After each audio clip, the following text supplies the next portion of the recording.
안녕하세요. 논FM 사람의 향기 강정실입니다. 어제는 봄비가 내렸는데요. 누군가가 새 생명을 꽃 피우는 봄비라고 하였습니다. 마침 우산 없이 나선 길에 봄비를 맞으며 겨우내 찌푸둥하던 세상의 모든 것들을 봄비가 깨끗이 씻어주는 듯 나의 마음도 머리도 촉촉이 젖어 오는 것이 기분이 상당히 좋았습니다. 그래도 아직은 산간 지역은 영하의 꽃샘추위가 남아있다고 하는데요. 하지만 그 가운데도 마른 나뭇가지들은 이제 녹색으로 물이 올라오고 조그만 꽃망울들이 여기저기서 얼굴을 내미는 아름다운 계절이 우리 곁에 점점 다가오고 있습니다. 봄이 오듯 좋은 소식들이 많아졌으면 하는 마음 간절합니다. 내 마음에 흐르는 시냇물. 우리들 삶은 항상 평탄한 것만은 아닌 것 같습니다. 어느 때는 별 일도 아닌 것이 마음을 흔드는 때도 있고 또 어느 때는 다른 사람들이 보기에도 어려운 일 같은데 나는 괜찮을 때도 있습니다. 저는 이런 현상이 아마도 삶의 면역력이 우리들의 상황에 따라 우리의 마음을 변하게 하는 것이 아닐까 생각해 봅니다. 일반적으로 면역력이라고 하면 어떤 질병에 대한 것으로 생각되는데요. 꼭 그렇게 질병에만 면역력이 필요한 것은 아닐 것입니다. 삶에 대한 면역력은 한 사람이 어떤 경험을 하면서 살아가는가에 따라 그 사람이 어떤 상황에 대해 잘 견딜 수 있는지 혹은 그렇지 않은지가 결정되는 것이 아닐까 생각됩니다.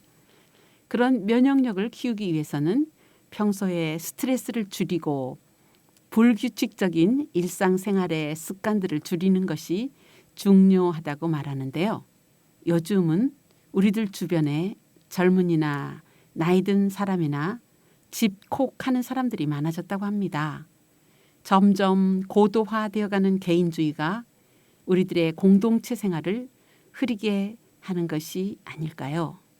가족들 그리고 주변의 친구들, 동료들과 잘 소통하는 것이 삶의 면역력을 높이는 요소 가운데 하나가 아닐런지요. 서로의 소통을 통해 내 마음에 시냇물이 흐르는 봄날 되기를 바랍니다. 명작 산책. 오늘 명작 산책은 작가 이솝과 그의 작품 이솝 우화집 가운데 여우 시리즈 중 두 편과 함께 산책하겠습니다. 이솝은 이솝 우화집의 작가로 잘 알려져 있는 전설적인 인물입니다. 그리스식 이름은 아이소포스라고 합니다. 헤로도토스에 따르면 이솝은 기원전 6세기 사람으로 사모스의 시민 이아몬드의 노예였으며 델포이에서 그곳 사람들의 손에 불의의 죽음을 당했다고 전해집니다. 재치가 번뜩이는 인물이었으나 추악한 예모의 말 더듬이었다는 설도 있습니다. 또한 그가 실제 인물이 아닌 가상의 인물이라는 주장도 있으나 그에 관한 기록들은 증거가 충분하지 않아 그 진위를 밝히기 어렵다는 평가입니다. 우리나라에서는 1895년에 최초로 한글로 번역되어 이솝 우화가 소개되었다고 합니다.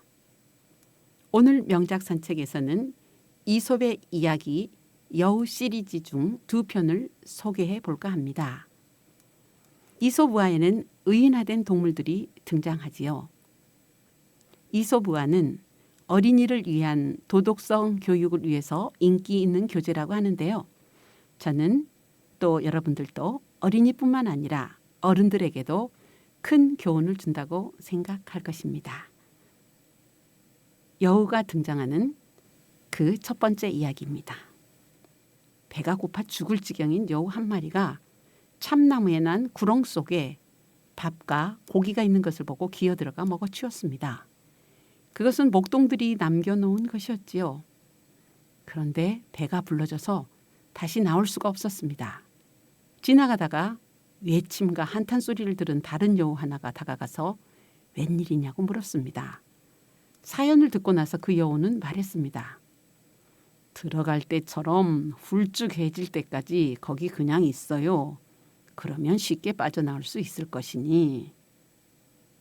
이 이야기를 들으면 어떤 사건이 발생했을 때 당장 해답이 떠오르지 않았을 때 혹은 이런저런 방법을 사용해서 그 문제를 해결하려 했으나 결론이 나지 않았을 때가 생각납니다. 누군가를 찾아가서 도움을 요청할 수도 있겠으나 그 누구도 해결해 줄 수 없을 때는 어찌 하나요? 이 얘기는 그럴 때 시간이 해답이라고 스스로가 견디어내면서 어려운 시기를 이겨내라고 말해주고 있는 것 같습니다. 한편 이솝의 의도 가운데는 평소 매사에 욕심 부리지 말라고 은연중에 말하는 것 같지 않으신가요? 여우가 등장하는 두 번째 이야기. 여우 한 마리가 사냥꾼들에게 쫓기고 있었지요. 마침 눈에 띈 나무꾼에게 숨겨달라고 간청했습니다. 나무꾼은 여우에게 자기 오두막으로 들어가라 일렀습니다. 이내 사냥꾼들이 당도하여 여우가 그리로 지나가는 것을 보았느냐고 물었습니다. 나무꾼은 못 보았다고 대답했지만 말하면서 여우가 숨어있는 쪽으로 엄지손가락을 움직여 보였습니다. 그러나 사냥꾼들은 그의 말을 고지 듣고 암시는 받아들이질 않았습니다. 사냥꾼들이 떠난 것을 보고 여우는 오두막을 나와 말없이 그 자리를 떴습니다.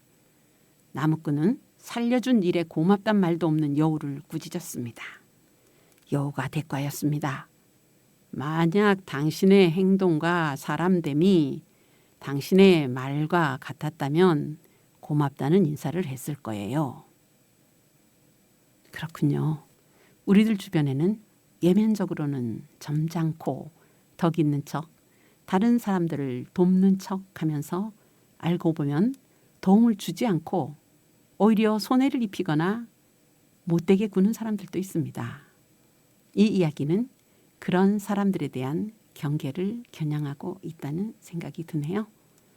솔직히 주변 사람이 도움을 요청해 왔을 때 혹은 내가 도움을 요청했을 때 서로의 상황이 도울 수 없을 때도 있을 것입니다. 쉽지 않은 일이지만 그럴 때는 어떻게 하는 것이 서로에게 유익한 것일지 평소에 생각해 보는 것도 좋을 것 같습니다. 피차 사랑의 빛 외에는 아무에게든지 아무 빛도 지지 말라는 로마 사람들에게 보낸 폴의 편지가 기억납니다. 거짓 없는 선한 언행에 대해 생각해 보는 산책길이었습니다. 노은 FM 사람의 향기 제160회 방송은 여기서 인사 말씀드리겠습니다. 함께해 주신 여러분 감사합니다. 다음 방송에서 뵙겠습니다. 안녕히 계십시오.